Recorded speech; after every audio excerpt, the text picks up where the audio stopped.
on the stage.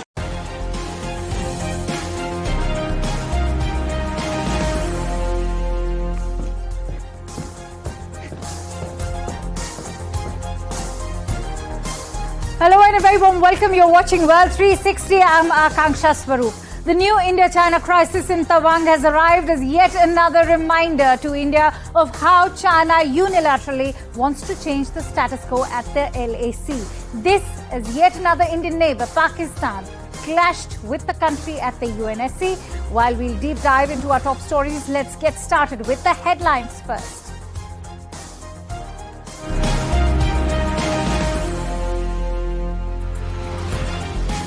After Chinese PLA's land grab attempts at India's Tawang, India-China relations reach an all-time low despite New Delhi's trade relations reaching an all-time high with Beijing. Does India need to recalibrate its China strategy? Foreign ministers of India and Pakistan clash on the issue of Kashmir at the UNSC. Pakistan's Bilawal Bhutto Zardari loses international credibility by justifying terrorism and launching a personal attack on the Indian Prime Minister. From one extreme to another, COVID chaos again unfolds in China after Xi Jinping hastily drops the zero-COVID policy. Citizens with mild symptoms asked to stay at home as hospitals brace for peak pandemic-like situation. And Prince William pays tribute to the late Queen during a special Christmas concert at Westminster Abbey. Just hours after Harry and Meghan's docu-series launched an unprecedented attack on the royal family, accusing the King of lying and the Prince of Wales of screaming at his brother. Now, in the wee hours of December 9th, soldiers from India and China clashed in Yangtze. This is an area in the upper reaches of Tawang in India's Arunachal Pradesh. The soldiers fought with stones, clubs and sticks with spikes. While there were no fatalities from the Indian side, is Beijing opening up a new front with Tawang? And why so? Here's a report.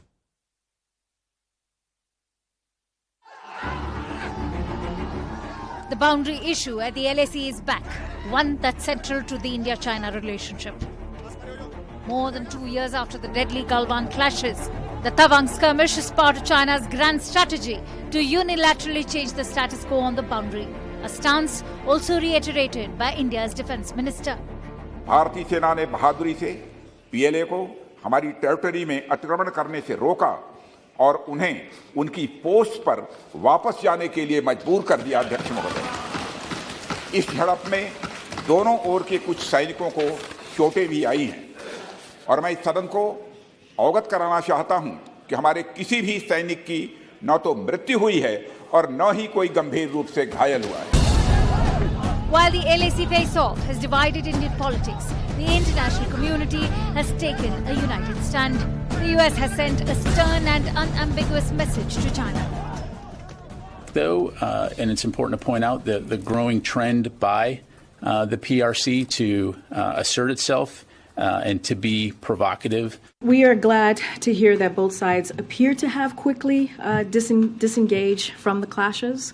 We are closely monitoring the situation. We encourage India and China to utilize existing bilateral channels to discuss disputed boundaries. In fact, CNN News18 has reached Tawang, and here's what we found. After the clash that happened on 9th of December in Tawang sector of Arunachal Pradesh, CNN News18 has reached ground zero in order to bring you actual ground reports. And today, I'm standing here in Tawang market area. कभी कभार के हल्का फुल्का होता है, हाँ, लेकिन अबकी बार थोड़ा ज्यादा हुआ है। अच्छा, आपकी बात हाँ, सुनने में आया है, हाँ, लेकिन यहाँ का आर्मी तो बहुत अलर्ट है ना, हाँ, हाँ, इसलिए यहाँ डर नहीं है कुछ। यहाँ डर नहीं है, नहीं है यहाँ कुछ। आर्मी अलर्ट है। हाँ, आर्मी अलर्ट है।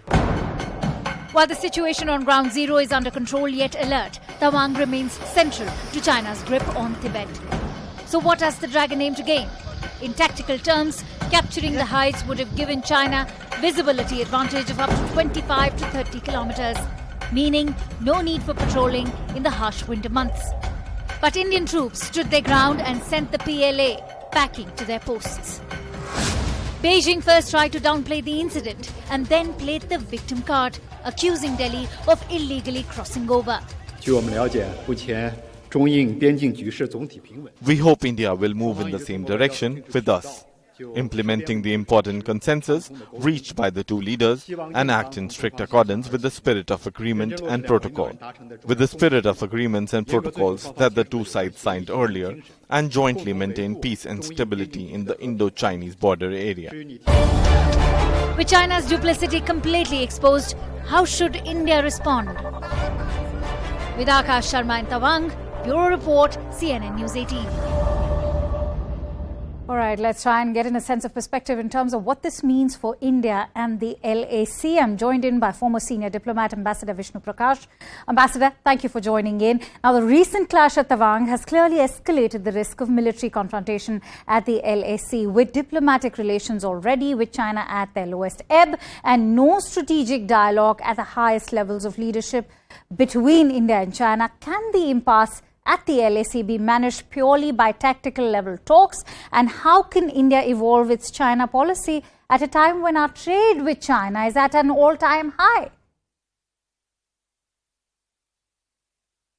The fact that we have a import dependence on China, that we have a large trade with China is a challenge, and is something that we have to deal with, because this is not a happy state of affairs. But China also happens to be a country which has an international trade of something like $6 trillion. Right. And we have dependence on China for very important items like electronics, machinery, pharmaceutical ingredients, and so on. So it takes time to diversify, find alternative sources, yet that effort is on through Make in India, through PLI scheme, through raising of tariffs. So all efforts are being made. This process is going to be slow, but yes, we'll continue our efforts to expanding our manufacturing base. Now, as far as the situation on the LAC is concerned, the entire LAC is alive. They have amassed 50 to 60,000 troops. As you know, that infrastructure is being established at a breakneck speed. So their intentions and designs are quite clear. So what can India do? And it's not just tactical level negotiations. We are engaging with them at all levels, at the levels of the foreign minister, of NSA, of military. So that is, we are engaging with them. And there is no choice but to engage in a meaningful dialogue, but it takes two to tango. Right. I mean, we cannot do it alone.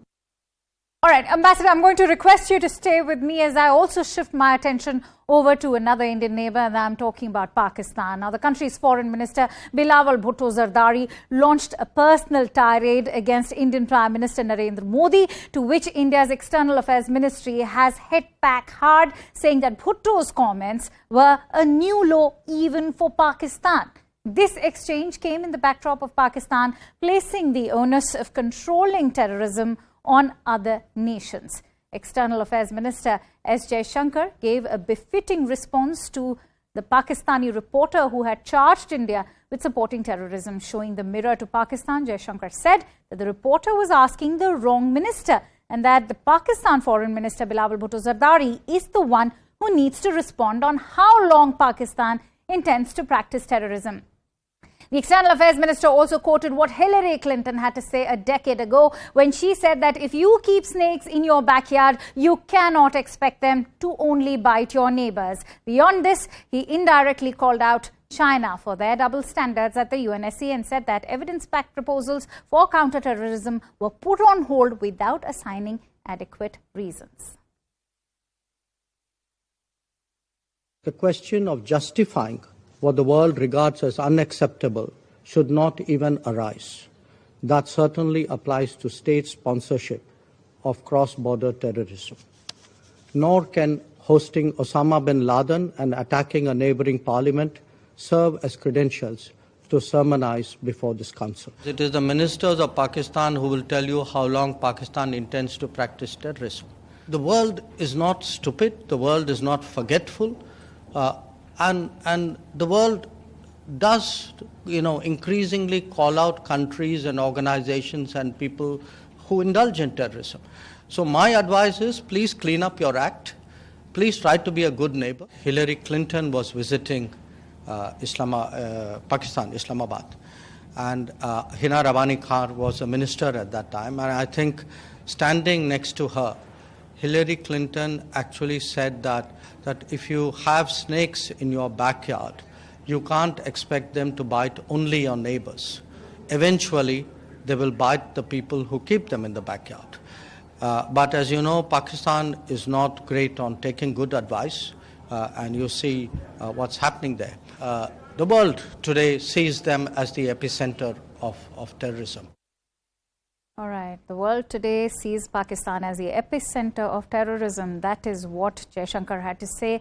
Ambassador Prakash continues to stay with us. Ambassador, for a country that not only propped but also funded and sustained the Taliban, even harbored bin Laden, and is now paying the price on its own border with Afghanistan with loss of civilian lives. Is Pakistan now losing its own international credibility at multilateral platforms like the UNSC when Pak's Foreign Minister Zardari directs a personal tirade against Indian Prime Minister Modi? The MEA, of course, has called it a new low even for Pakistan.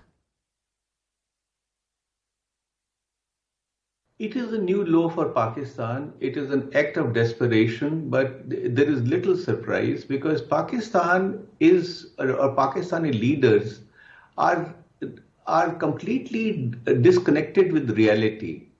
The country is going down the black hole and they are expediting the whole process.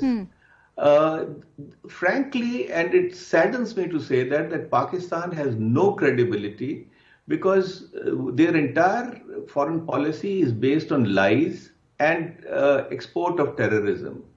The country is going to dogs, there is political turmoil, there is economic ruin, and yet they continue behaving the way as if nothing has happened.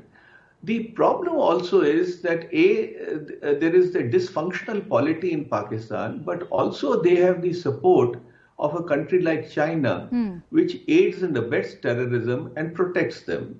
So that is the challenge, but this country, it would seem that they refuse to learn from past mistakes, right, and are likely to commit it over and over again with even more devastating results. But that is the Pakistani polity for you. All right. Many thanks to you, Ambassador Vishnu Prakash, for joining in on World 360. And with that, speaking of China, 3 years after COVID-19 was detected in Wuhan and just a week after China made changes to its rigid zero COVID policy, COVID has reared its ugly head once again. Shops, restaurants, streets have been left empty. And for a place that until earlier this month assiduously tracked every case, there is now no clear data on the extent of the virus's spread. China's new COVID rules significantly roll back the testing requirements that once dominated daily life. And residents have now instead shifted to using antigen tests at home when available, leaving official numbers unreliable. China is also setting up more ICUs and trying to strengthen hospitals in the wake of the surge and the lack of a zero COVID policy to fall back on. CNN's Selena Wong gets us a look at life in Beijing as China exits its zero COVID policy. COVID lockdowns are finally over in China, but the irony is that here in Beijing, it still feels like we're stuck in one. Streets are empty, many stores are closed, businesses are struggling to stay open because so many people have COVID. It's spreading extremely fast here in Beijing, and authorities say it's spreading rapidly across the country, but we don't know just how fast. Authorities said they've given up on counting all cases, since there's no way to gauge the number of infections now with people avoiding official tests and staying at home. Here in Beijing, the number of patients going to fever clinics jumped 16 times this Sunday compared to a week before. Authorities also said the number of calls to the emergency hotline have jumped 6 times. So here in China, there isn't a strong primary care system. So it's common to rush to the hospital even for minor illnesses. So it's no surprise we're already seeing long lines forming outside of hospitals. Authorities are now scrambling to increase the number of fever clinics and ICU wards, pledging as well to boost the lagging vaccination rate for the elderly population. With that, it's time for some royal tea now. Volume 2 of Harry and Meghan's docuseries was dropped this week, while the first 3 episodes only revealed some adorable unseen photographs of the Sussexes. While condemning the British tabloids, the second part takes aim at the palace and the increasingly racist coverage of Meghan Markle. The couple is being criticised by some for telling a supposed sob story, while some are lauding the couple for putting the spotlight back on the toxic media industry. Let's try and get in a sense of perspective from Richard Fitzwilliams, who is a royal commentator and joining me live from the UK right now. Richard, thank you so much for joining in on World 360. Now, after 6 episodes of Harry and Meghan, what are the key takeaways in your opinion, and do you think it lives up to the hype or not? Well, the docuseries, yes, absolutely. The hype was extraordinary. We had something like 5 trailers and 2 3-hour sessions, you could say. Yeah. I mean, it was something that's probably unprecedented. Linked to this, it must be emphasized, is money. It is estimated that Harry and Meghan received something in the order of $100 million in their contract with Netflix. So this extraordinary series, and one of the amazing things about it shows that they seem to photograph or video practically everything. And what we saw in the second part, undoubtedly it's very damaging to the royal family. According to Harry and Meghan, the palace press officers were in collusion with the press to make life extremely difficult for them. Part of this appears to, in their view, have been jealousy. Part of it also leads up to the fact where they had to step down as senior working members of the royal family, and there are attacks that Harry makes on his brother, which undoubtedly will deepen the very sad rift. Right. You know, it's the timing that stands out, Richard, of this the release of the second volume. The royals united at Kate Middleton's Carol concert after Harry and Meghan's Netflix claims. Kate has, in one of her Twitter posts, even referred to the concert as #Together at Christmas. How do you view the contrast of these two situations between the brothers this Christmas, and what will it mean going forward for Harry and William's relationship, even Harry's relationship with the palace? Well, so far as the carols at Christmas concert was concerned, I think it was an ideal way for the royal family to spend yesterday evening, and there's no doubt that it was a beautiful occasion. But so far as the actual questions this raises are concerned, and the future of the brothers' relationship, I'm afraid, firstly, it's not likely that Harry and Meghan will have to answer to anyone for the allegations. I think the relationship between the brothers was bad before and is at rock bottom now. Essentially, Harry has accused William's office of briefing against him. That's extremely serious. He also talked in the Sandringham summit, which led to the Sussexes stepping down as senior working royals, of William screaming and shouting at him and Charles lying. Not pleasant, but very difficult to cope with when you are a royal family, an institution that requires a certain amount of dignity. You can't reply point by point. That's the only way you could take this down. There is an irony in what the Sussexes are doing. On the one hand, they say they want peace and love, and they found freedom in California. But this series was nothing short of revenge. You know, and since you speak of revenge, the many who are also asking if the docu-series are the whole truth or just their truth, and what are the questions that still remain unanswered? I think it's a very important point to ask if the docu-series are true or their truth, because quite honestly, we don't know. I mean, there's a very serious allegation made where Harry says that he believes that Meghan miscarried because of stress and tension over a court case or legal case that they were bringing against Associated Newspapers, the Mail on Sunday article. There's no question that there's a lot of bitterness here. We don't know whether it's the truth or their truth, simply because nothing is going to be challenged. What the Sussexes do, and do very successfully, is to control the narrative. So, in fact, if there are questions about whether what they say is true, you could read it perhaps in the papers or hear it on television or the news, but what you wouldn't do is see it in the actual series. And I think that it has to be emphasized that this docuseries was intended for America and the wider world. It wasn't intended for Britain, where their popularity is very low and they have a mutual loathing with the press. The facts are that a lot of it is very cruel. They make out that the royal family, in a sense, persecuted them, and Harry believes it was because they were jealous of Meghan's success. That, I would say, is something that will never be proved, probably because it isn't true. All right, we'll leave it at that. Many thanks to you, Richard, for sharing your precious insights with us here at World 360. Now, what are the royals up to? Members of the UK royal family gathered at Westminster Abbey on Thursday for royal carols. The event was labelled as #Together at Christmas by Kate Middleton, the Princess of Wales, who was also the hostess for the royal concert. The annual Christmas Carol concert now is in its second year. Kate posed for photographs with the young choir singers as well, and even gave them high fives. The Prince of Wales and their two older children, Prince George and Princess Charlotte, joined in afterwards, as did King Charles, and Queen Consort Camilla also attended the royal event. This year's Royal Carols concert honoured the legacy of Queen Elizabeth II, who passed away this year in September. Notably missing were the estranged Sussexes, Harry and Meghan. And CNN News 18's Sanjay Suri brings you more.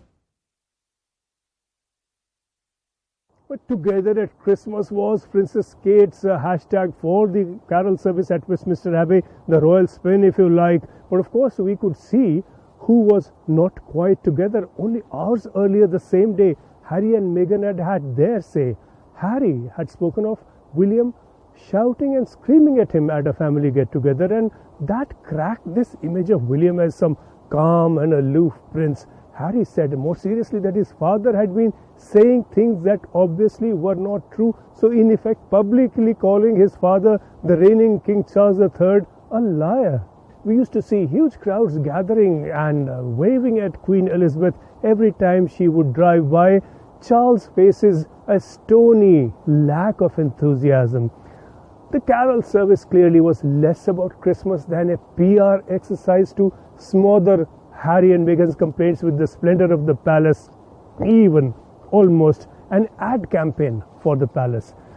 Harry and Meghan have lost out clearly, but the palace has been damaged as well, and we have seen, well, together at Christmas, how just everyone has lost in royalty through all this. That it's time for a quick break, but don't go anywhere, because we'll be back with CNN's Will Ripley, who brings us an interview with Ukraine's defense minister.